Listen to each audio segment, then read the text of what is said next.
The following is brought to you by VerticalVet. Rethink your GPO. Hello everybody, I am Dr. Ernie Ward, Chief Veterinary Officer for VerticalVet, and welcome to another edition of our VetMed Business Academy. And today we're going to be talking about a topic that is being discussed openly amongst owners of independent clinics all across the country, and that is whether or not it's time to sell your practice. I mean, we've heard stories of people being paid kind of outrageous amounts, and we want to get in on the action. And today we've got two veterinarians that have been there, done that. So you're actually going to have three people who have sold clinics in the past few years, and I'm really excited to introduce you to our guest today. The first is Dr. Duffy Jones, coming to us from Georgia. He attended the University of Notre Dame, don't hold that against him, and later Tufts University of Veterinary Medicine, and again, please don't hold that against him either.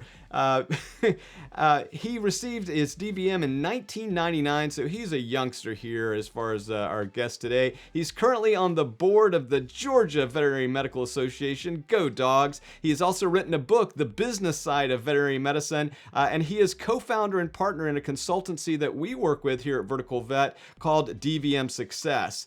Again, we would like to welcome back one of our own at Vertical Vet, a facilitator of our Vertical Vet VIQ groups, Dr. Dave McDonald. Again, he is coming to us all the way from Oregon, but he worked at White Pine Veterinary Clinic in Park City, Utah. He started as an associate. He then became a partner, eventually ending up owning the practice and selling it. And again, we're super happy to have Dave as part of the Vertical Vet team. And guys, I got to tell you, we couldn't have picked a better time to talk about tips for selling your practice than early 2022.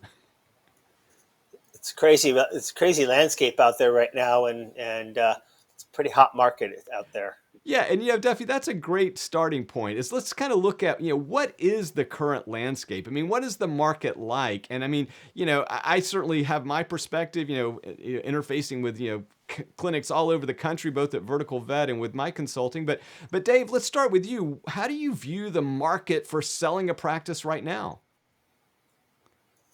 So the market's hot. I mean, the multiples of EBITDA that are going right now, there's just a lot of private equity money that still continues to be invested in these consolidators. And so, the question always is this a bubble? But as long as the money keeps coming in from the private equity firms, then these consolidators are going to continue to push the market, it seems like.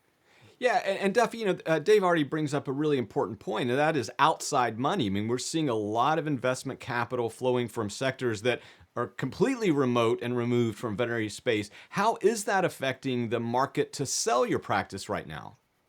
Well, I think it's having a big effect on it. I mean, this private equity money has found that veterinary medicine is a very safe space to be in, and they want to be in this market. And so what it's done is for practices, it has really driven up the multiple that they're willing to pay. Yeah, and Duffy, I think that's where we also want to discuss a little these multiples, because a lot of people, have these visions of their practices worth something, and then sometimes they're elated when they get an offer, and sometimes they're downright disappointed. So Duffy, when you were talking about outside money flowing in, we're talking about increasing multiples over historic trends, I would argue, and how do you see this playing out? I mean, Dave already mentioned, are we in a bubble? Honestly, if you're trying to sell right now, it doesn't matter if you're in the bubble. You want to capture the bubble before it bursts. But, again, are we seeing just multiples that you can't imagine? Or are we seeing like, well, it's a pretty good deal, but, it's nothing to write home about. I'd wait. What are you seeing as far as that? I think you're seeing it all across the board. So I think the bigger practices that have multiple doctors and they are getting bigger multiples we probably 10 years ago would have thought impossible. And because there's safety in numbers, the more doctors you have, the less chance you have of a doctor leaving, and attrition in your business will continue going. So for the private equity firms, these are safer investments. 2 to 3 doctor practices are still getting significant multiples, but they are lower than some of your bigger practices. So there is not one standard multiple across the board. Location is also drives a lot of it. So you do need to really talk to each individual one and see what that number is going to be. Yeah, and Dave, we've been talking to the Vertical Vet members for the past several years about valuation, enhancing, their valuation, improving profit so that they get more multiples, so to speak. And one of the things that I think Duffy just said right there was very important is that multiple doctor practices are fetching a higher, return than a one or two doctor practice. And that's primarily because of the veterinary shortage, and we're going to talk about some issues about losing staff on the other side of the sale. But Dave, again, in addition to location, which is still incredibly important when it comes to buying, what are some of the other attributes that you're looking for when a clinic is saying, I think it's time to sell? Well, I think it's, a couple of things. Certainly, uh, having your books, if you will, in order makes a huge difference, and making sure that what you're presenting to the consolidators, to the people interested in buying your clinic, is understandable and clean, and we run into a lot of people with trying to understand what is the profitability of the practice. So you need to be very clear, and you really want to make sure your accounting is in order so you know what you've got, and what you're offering. And then you need to talk to more than one company. There's as we just alluded to, there's a lot of people in this space, and every company has different little niches that they might be looking for. So Yeah, I couldn't agree more. Duffy, one of the things that I've been trying to encourage our colleagues that are considering selling, for the past 15, 20 years is that if you're thinking of selling now, you need to prepare for 2 to 3 years, right? I mean, because it takes some time in many instances to sort of improve your profitability or get your accounting in order. I mean, what kind of timeline are you looking at to give people advice to sell? Because I think sometimes people are like, I want to sell next week. And while you may be able to sell next week, you may not get the best deal. Correct. And actually, we've actually backed it up even further and said when you open your business or start your business, you should always be thinking about the exit plan and selling, because not only does it help you keep your financials straight, it also really makes a big difference on how you run your practice. The more you know your numbers and the more you're thinking about profitability and end result, the more it's going to change how you practice. It's going to change how you manage. So we've really backed it up and said, from day one, think about selling, because we've had too many people that have had issues that had to sell quickly, and they left millions of dollars on the table because the numbers were not clean and they weren't ready to go.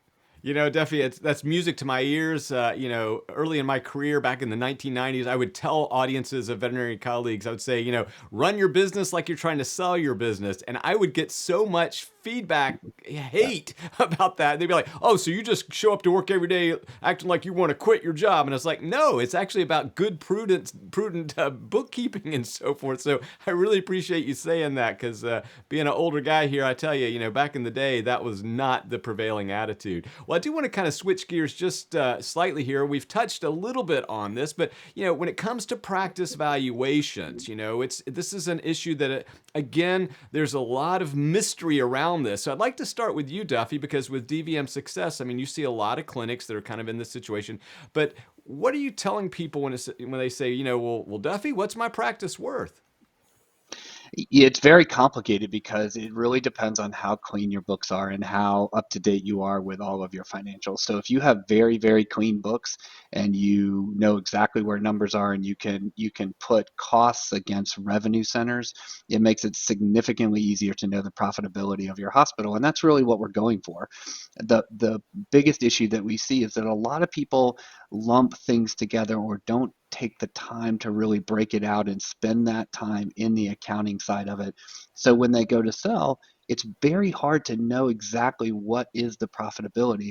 If you're paying doctors differently, if you're paying them out of other accounts, say perhaps, it can be very, very confusing. So know your numbers, be very familiar with where your revenue centers are, what your costs are compared to each revenue center.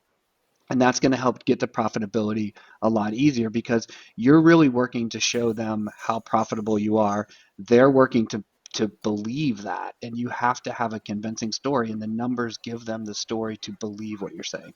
Okay, so Dave, I mean, we've heard Duffy, and obviously we know that profit drives that EBITDA number, that multiple that we're looking for. Are there any other numbers that you sort of counsel veterinarians who are considering selling their practice that they need to know?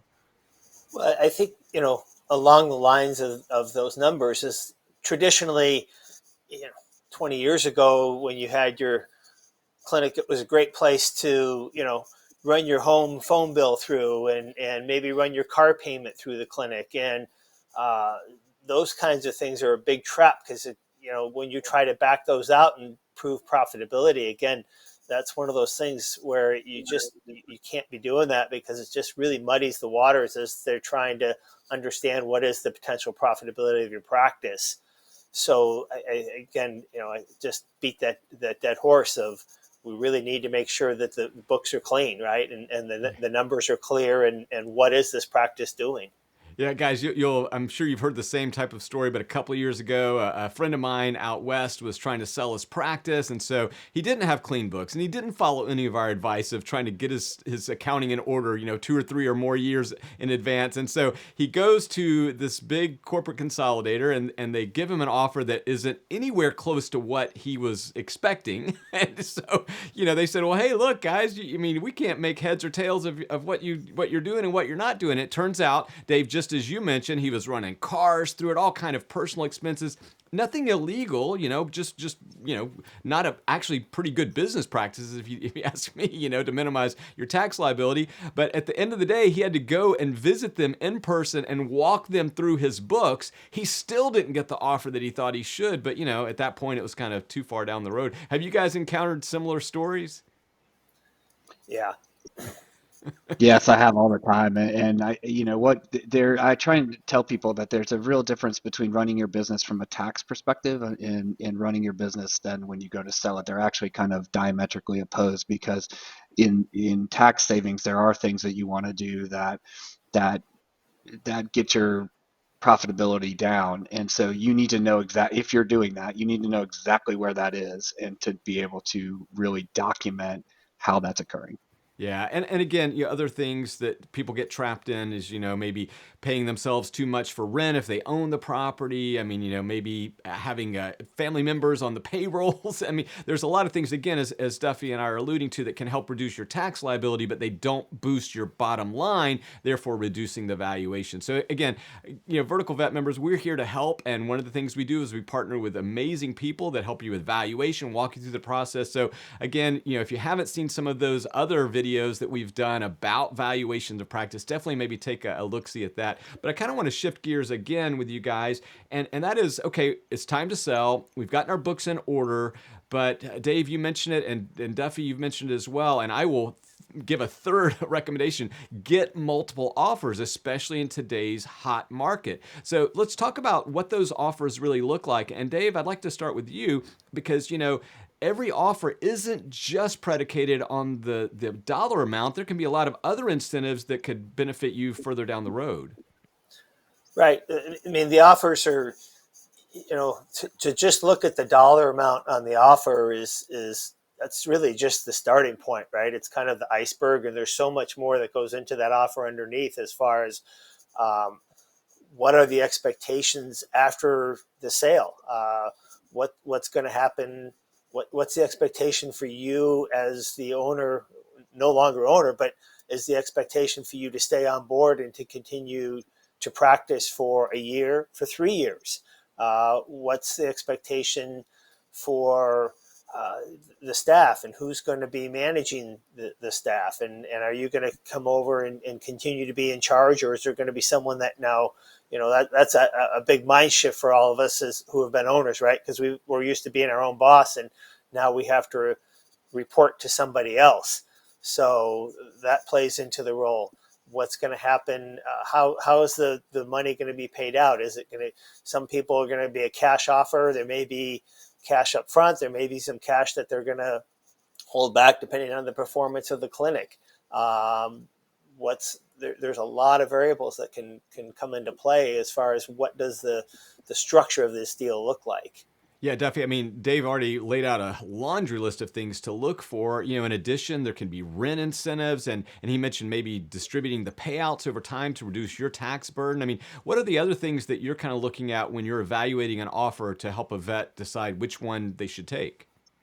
I think the big one for me that can really help them long term is going to be equity in the parent company, and is that available? And then what does that actually look like? Because sometimes, if you're with a fast growing consolidator or someone you really believe in, you may want to take some of the proceeds that you would have gotten from a pure cash sale and invest it in the company, and that money can do really well. There is risk involved with that, but again, it can actually sometimes, and we've had instances where the initial price that the owner took then was they were recaptured again in a couple of years. They were able to get the same price, so they almost got to sell their clinic twice. And so that is a huge, when you're comparing dollars to dollars, you got to factor in the equity part and what that equity could turn into. Most vets are nervous about that just because I think we're all fairly conservative by nature. And so, but it is a big factor, and that is some real dollars that are on the table and really need to be taken into consideration.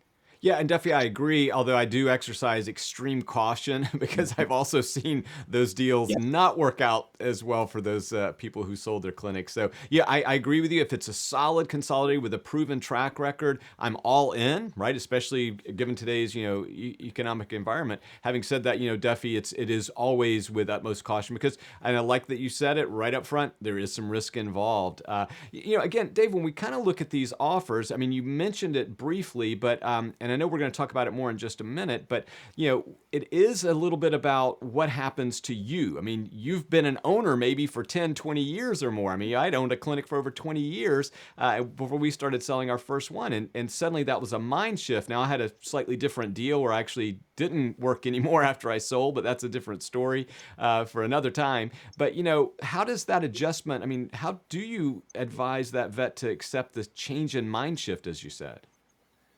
Well, I don't know if there's any magic formula to accepting that mind shift, except to realize that it's coming, and you know that.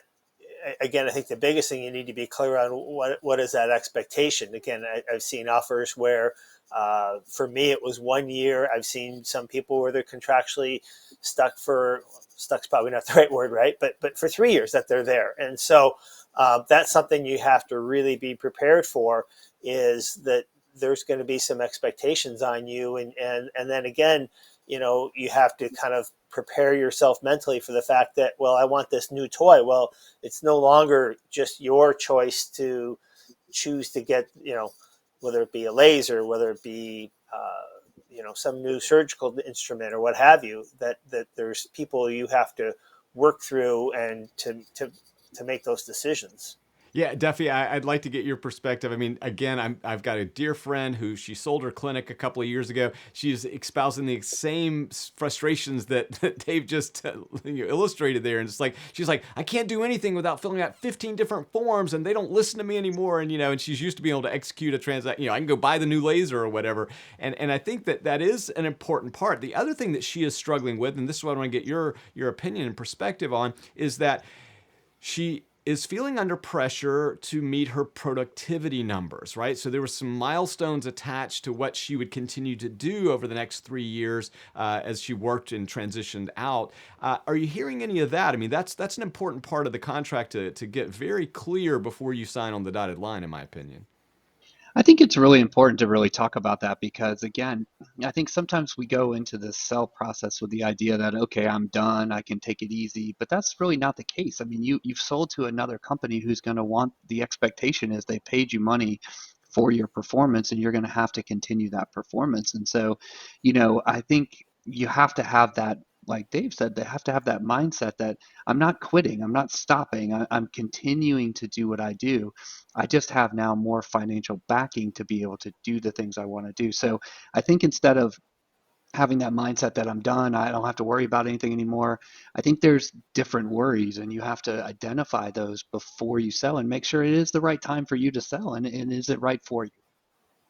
Yeah, and Duffy, I couldn't agree more because I think part of her frustration, and again, this can be, we can multiply this time hundreds or thousands across the country, is that she kind of had the mindset, if you will, that I'm done. She's like, well, I sold my clinic and therefore I'm going to put it down in neutral, and of course it's anything but neutral for her. So let's kind of shift gears a little bit more to what does happen after the sale, because look, and I'll be the first to admit that this can be almost infinite array of choices and realities. But in general, I want to start with you, Duffy. What do you see? What happens after a sale? Because maybe now one of our members is looking at this, they're going, okay, I get it. I still got to work and all that stuff. But explain a little bit more, because I think as all of us have sold our clinics, there's actually more to it than just signing on the dotted line and then showing up for work on Monday. Yeah, I think a lot of it will depend on the partner that you go with. There's really kind of two ways to go. I feel like there's brands that will change your branding and you'll become part of and very identifiable with a certain brand that you have sold to. And there's another group of consolidators that are going to really leave you alone and want you to continue your own brand and want to give you back end support on what you need. And so I think depending on which one you go with, I think it looks very different after the sale. I think sometimes the rebranding, you may come and get a new electronic medical record system. There may be lots of changes that happen in those first couple of months, where some other ones are, if you're a good performing clinic, they're there to say, what can we do to help you continue doing what you're doing right now and not be as invasive in your clinic? So I think knowing what it's going to look like, talking to people who have gone both directions, and anybody you're considering going with, talk to vets who have sold, and what does that look like, and does that fit your personality? Yeah, Duffy, that is some great advice. And Dave, I want to turn it over to you now, because I think that the most important thing you can do, regardless of who you wind up selling to, is to talk to other people who have done the same. Because you and I know, Dave, that sometimes the buyer comes in and says, oh, we're not going to touch a thing, and the reality is quite different. So maybe, again, what do you tell vets, say, to expect after they actually, complete the transaction? Well, yeah, I think it's exactly what Duffy hit on, but you want to know what's going to happen. Are they going to change your medical records? Are they going to have what are their expectations? The hard part for veterinarians is when we build up these practices, and we may have started it, but or we may have been in the practice for 20 years, and now it's kind of become part of our personal identity, right? And so now someone wants to come in and they want to change the brand. They might want to rename your clinic. Again, not all of them will, many won't, but some will. They want you to do things differently. And so you have to not take that personally. But as much as you can talk to other people that have gone with this company, so you have an idea what's coming, will kind of minimize the number of surprises that come after the fact, right? Yeah, and I'll tell you both, again, having, I guess I'm sure we all have a lot of friends and colleagues that have sold over the past, decade or so. And another true story, one of my friends, she sold her clinic, a few years back. And during the transition period, they brought in new staff, right? So they brought in like this new manager and so forth. And it turns out that the new manager didn't like exactly the way that the old owner was treating her. And so she flagged it, she reported her to corporate, and I mean, that was a big eye-opening event. Have you guys heard other things that could happen on the other side of the sale? I mean, you get where that one's headed. It's just something like, wait, I'm the boss. I get to tell the manager what to do. But in this case, it turned out very differently. Duffy, any stories like that? Yeah, there's a lot of it, and I think it really comes down to a mismatch of expectation and the reality. If you are thinking that you're going to sell your practice, get a premium dollar for it, and then think that you're not going to have any oversight or regulation or be able to do exactly what you want to do and take all the time off in the world, it's not the reality of how it goes. I think you have to be realistic in saying, okay, I did get a lot of money for this clinic. I got a very high multiple, but the expectation is going to be that we continue to do this and that we continue to do that. If we're not keeping up with those numbers, then there are going to be changes, most likely from the parent company. So as long as you keep doing your job, most of the time, things work out really well. It's where we find that people's expectation of, okay, here are the keys, I'm done, I'm going fishing, is not how this really goes. And that's where the tension arises. Yeah, that's great advice, Duffy. And again, Dave, just kick it over to you. I mean, I think it's those other things that really frustrate the owner, the prior owners the most, right? It's suddenly there's oversight, right? I have to report, I have to fill out a form to buy something. I mean, are any other little bits of advice? Because again, what we're trying to say, Vertical Vet members, is you really want to get all this really spelled out clearly in the contract, because I think, again, Duffy, these expectations, they were actually in writing, and I've in innumerable cases, the corporate entity or whatever has come back and said, well, this is what you signed, So Dave, any other bits of advice, with regards to just handling the oversight and understanding that you have to work within a bureaucracy?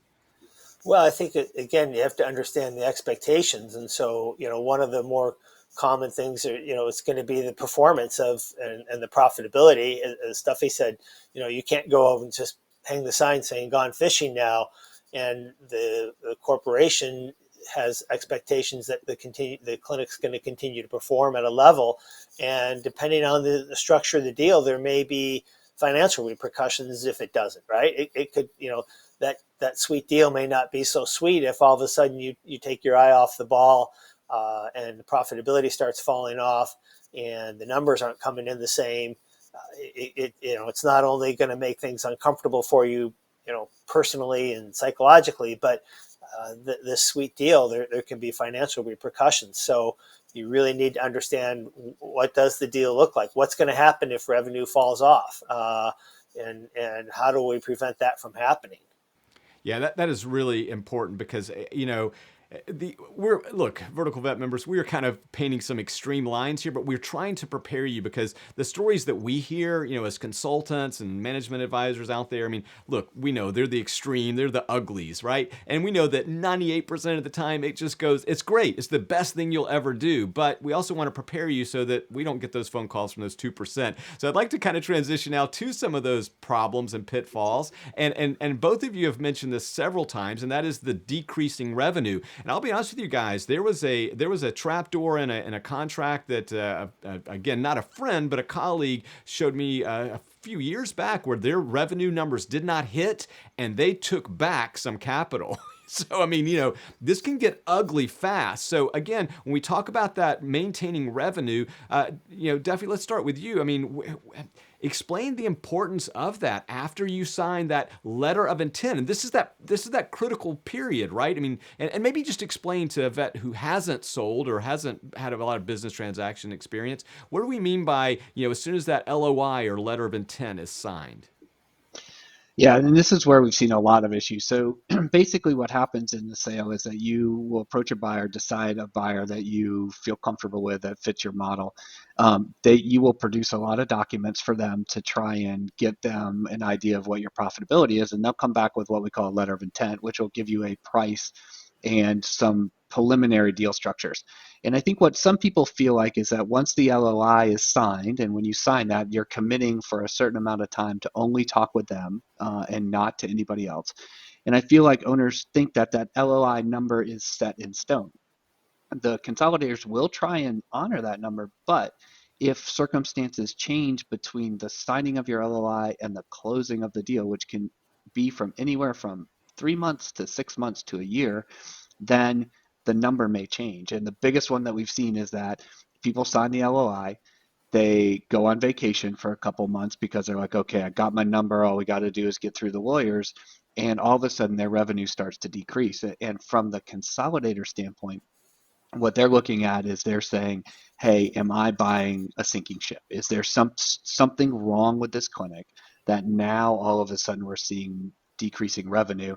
And so am I overpaying for this? And that gives them a significant amount of heartburn in that LOI stage to really make sure what they're paying for. And you're going to get a lot of questions if you start to let that revenue fall off. Yeah, and you can't blame them, Duffy, right? I mean, they don't know. They can't evaluate. Right. Is this just you went on vacation for a couple of weeks, or is this a sinking ship? And Dave, again, getting back to this letter of intent, I agree 100% with what Duffy just said. I've had too many vets who just proudly parade this piece of paper like it's this money in the bank, and suddenly through the due diligence periods, that value starts to creep downwards. I mean, this can really happen. Again, I think we've said it about 18,000 times so far during this conversation. That is, your numbers need to be clean before you initiate the negotiation. But Dave, again, what are some of the things that a vet should be doing after they sign that LOI to help prevent revenue erosion and so forth? Well, I think it's mostly you want to just continue to do what you're doing to prove that the practice will continue to be profitable. The hard part comes into when we start talking to when do we break the news to our staff, right? When do we break the news to our doctors? There's a lot of mixed emotions as far as working for a corporation out there, but those are the kinds of things that, if all of a sudden when you break the news to your doctors and they all run for the doors, then that brings us back to Duffy's point, right? All of a sudden, there goes our revenue starts dropping off, and the consolidator is looking, saying, well, maybe this isn't quite the golden goose I thought it was. So, I think it's trying to make sure we're doing everything we can to maintain those revenue streams. Yeah, and Dave, I'm glad you mentioned that, because I think another mistake, in my opinion, and look, there's an infinite way to deal with this as well, but when do you let your staff know? I've seen a lot of problems when the veterinary owner actually informed the staff after signing a LOI, and that is not the time to do it, in my opinion. I mean, that's a little early. Me personally, advise that you let the people who need to know, who must know during this period, because a lot of things can shift. Duffy, any advice there? I mean, and again, I'm not saying that's the only way or the right way, but certainly in my experience and with the people I've dealt with, I think it's really important not to sort of tell everybody, hey, we're selling, just because you got an LOI. I would totally agree. And I think each individual clinic is different and their culture is different. I would even kind of go back a step further and say a lot of doctor retention post-sale or during LOI, it has to do with the culture of the practice and has to do with the trust between the owners and the doctors. If you don't have really good trust and those associate doctors don't realize what your why is on selling, say your why is that, hey, I want to give you more upward mobility than you have in a current one location facility, then they can start to understand and see the path that you're on. So you have to start this process with them earlier, and really know when you come in and you tell them, you have to really think about how you're going to roll that out and what is it going to feel like for them. And so the more you kind of keep them involved in the process, even pre-LOI, of why you're doing things, be more transparent, I think then the conversion of getting those doctors to follow you in the post-sale era is more important.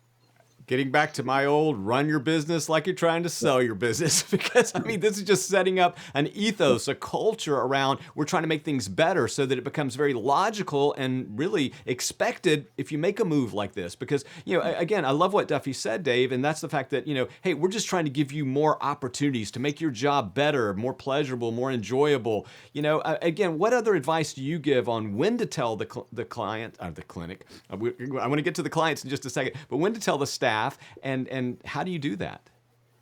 Well, I think, again, to a large extent, it seems like when you read on VIN and boards and talk to people, and they're like, oh, corporations are terrible. But, the reality is they can bring a lot of good things to the clinic. They have deeper pockets. And so, the fact that, hey, maybe we can do more. We can invest in more equipment now. Maybe, they're going to have deep pockets. We can start talking about a remodel. So I think that there's a lot of positives that can come out of this. And so, you don't want to just say, hey, I'm just going to cash my check and run for the border and you guys are on your own. But if you, as a part of teaching them about your new partner that's coming and the benefits of that, again, what kind of things can we invest in? Is it the physical facility? Is it new toys? Is it additional staff? But there's nothing wrong with having, deeper pockets behind you. And I think a lot of these corporate consolidators, they're not just looking to skim the cash. They want to invest in your business because they want your business to succeed, and they understand that. So as far as the timing goes, I think it's a process as far as really, getting them to buy into the fact that you're always trying to find ways to improve your practice better medicine, serve your clients better. But I think as far as, at some point before, the sale goes, oftentimes they're going to need to have new contracts for your doctors. And so that's where, maybe a week or two out, you really have to sit down and say, okay, this is what's happening. And here's the contracts that, because the corporation's going to want contracts in place many times before that sale goes final. Yeah, and again, guys, this is a negotiation. One of the things that I negotiated in the sale of our main clinic was that there would be a no firing for 1 year, right? So that was something that we went through back and forth. But I was really trying to make sure that I could tell my staff when it was time that, hey, nothing's going to change. If you want to walk, that's fine, no problems. But they're not going to cut anybody, for at least a year. Give you guys a chance to prove, that we can all work within this thing, and it worked out really well for my team. But I do kind of want to shift real quickly here into to getting into the real estate aspect, because I think that this is Duffy, this is a hidden gold mine for a lot of us that own the real estate. So maybe could you just walk through the value and maybe ways to structure the deal that can benefit you for years or decades to come? Because this is again, one of those areas where if you own the land, oh my gosh, it can be such a huge advantage to you. Yeah, owning the real estate it does a couple of things for you. One, it definitely makes the deal easier, because when you have to negotiate with your landlord to make this deal work, sometimes that can get a little sticky. And when you're your own landlord, things can get a lot better. There's really kind of two ways to go. You can negotiate a higher rent rate, and then that's more money coming back into your pocket if you're the sole owner of the real estate, or even with a partner, per month. That is going to eat into your EBITDA. So you're going to have to run the numbers of, okay, what's the market rate of my building? What is the EBITDA? What am I paying now? So if you're paying yourself a very low rent, your EBITDA is going to look significantly better. When they then normalize your rent to what they're going to have to pay, it is going to eat into your price a little bit, because they're going to factor that into your EBITDA. So you have to kind of weigh those two odds. And then the third one, which I think people don't really understand, is that a lot of market rate for real estate is based on what your current rent is, not necessarily what the rent is around you. So if your rent is really, really low and you take a higher price on your clinic, but keep your rent low and you sign maybe a 15 to 20-year lease deal, then the market value when you go to release that building after those 20 years, if that veterinary practice is not in there, will be based on what your rent was. So that's another consideration of what does this look like in 5 to 10 years afterwards as well too, and how does the money flow to me differently, and that can affect your tax bill as well too. So there's a lot of factors in real estate. Yeah, and Duffy, again, this is the time to have a very good tax attorney, in my opinion. And look, I've relied on them heavily throughout my career, and they've certainly saved me a lot of money and given me wise counsel as well. I mean, Dave, what's your take sort of on real estate? I mean, do you have any other advice? I mean, I think Duffy laid out a great case. You really need to know the details, but any other advice to that person who does own the real estate, and should they negotiate for higher rent or what? Well, I think I would reinforce what Duffy said, that higher rent may cost you. There's a limited amount of money, so you can't just, if you're going to increase one thing, you're going to lose something on the other end. But I think to your question, the bigger thing I would suggest, if you own the property and you're going to get into a lease, is this is the time you need to really have a good attorney working with you and really understand the lease that you're signing. Most of the time it's going to be a triple net lease, so they're going to cover the taxes. There's going to be a certain amount of most of the maintenance is going to fall to them, but you really want to understand that, okay, what happens if the roof blows off? Who's covering the insurance if, God forbid, a tornado comes in and wipes out my building? Do we have adequate insurance to cover those types of issues? And you have to, you don't want to turn your back on your building. There's going to be some issues coming up, and the devil's in the details of that lease, and really knowing what you're going to be responsible for and what happens in a variety of different circumstances you need to protect yourself for. So I think an attorney is really key here. Yeah, for sure. And as someone who does lease back several properties to a corporate entity, I can tell you each deal was structured slightly differently. That does have implications. And again, I'm here on the coast of North Carolina, so I think we know those things called hurricanes come around every now and then. And every time, it seems like, Duffy, in my experience, every deal as time went on, they got a little more savvy and ask for a little more coverage here and there.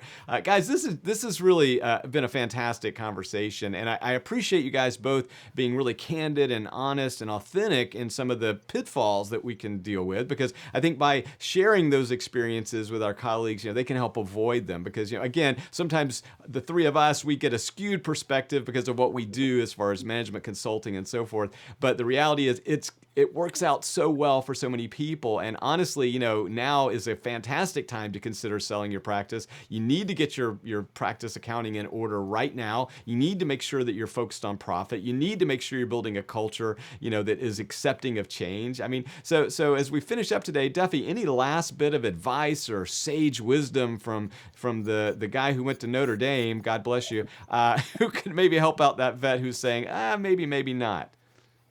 I think the biggest thing for me is really decide for you personally, is it the right thing to do? When you factor in what a corporation may be able to provide more protection for your employees, especially with COVID and especially maybe with a rocky economy coming up, that there is protection in having a bigger financial backer than your own person with a clinic. But you need to factor with, what is that going to look like for me? Is this the right thing for me? Is this a good fit for me? I think sometimes we as vets are so giving that we forget about, like, what is this really going to look like for me? Is this the best thing for me to make this decision at this time? Yeah, I love it, love it, love it. Dave, what about you? Any last bit of advice there on tips for selling a practice? Well, I think the only other thing, which is a whole another vertical vet program probably, but is what happens to me personally? What am I going to do next, right? So, we've been a veterinarian for, 15, 20, 30, 35 years. And how much of our identity is wrapped up into this. And so when we do ultimately walk away, what's next for us? And I think, most of us have lots of options, but I think it's something you need to be prepared for and kind of have in your brain as to, what is next. I mean, I think there's a lot of, this is a great time and a lot of opportunities out there. And despite all the pitfalls that we hit, I think for the vast majority of people, this is a great time to do it. And knock wood, the vast majority of times these things go great. But I think the only other thing I throw in there is the personal one, is deciding what's next for me in my life, right? Yeah, I love it. Guys, Dr. Duffy Jones, Dr. Dave McDonald, again, these are just a few of the amazing experts and experienced individuals that we bring to you at Vertical Vet. Guys, thank you so much for spending time with us today. Thanks, Ernie. Thanks so much. Well, guys, that wraps up another Business Academy from Vertical Vet. Again, you can see we like to have these kind of conversations to help you elevate your clinic. And if you're considering selling, definitely you want to reach out to us at Vertical Vet, because we've got resources and experts that can help guide you through the process and maybe even make you a lot more money than you ever imagined. So if you have any questions, definitely reach out to us at Vertical Vet. Certainly we'll put you in touch with people like Dr. Duffy Jones at DVM Success, or you can join one of our VIQ groups and you get to interface and be facilitated by Dr. Dave McDonald. So guys, on behalf of our entire team here at Vertical Vet, it's been my pleasure. I will talk to you soon. Bye.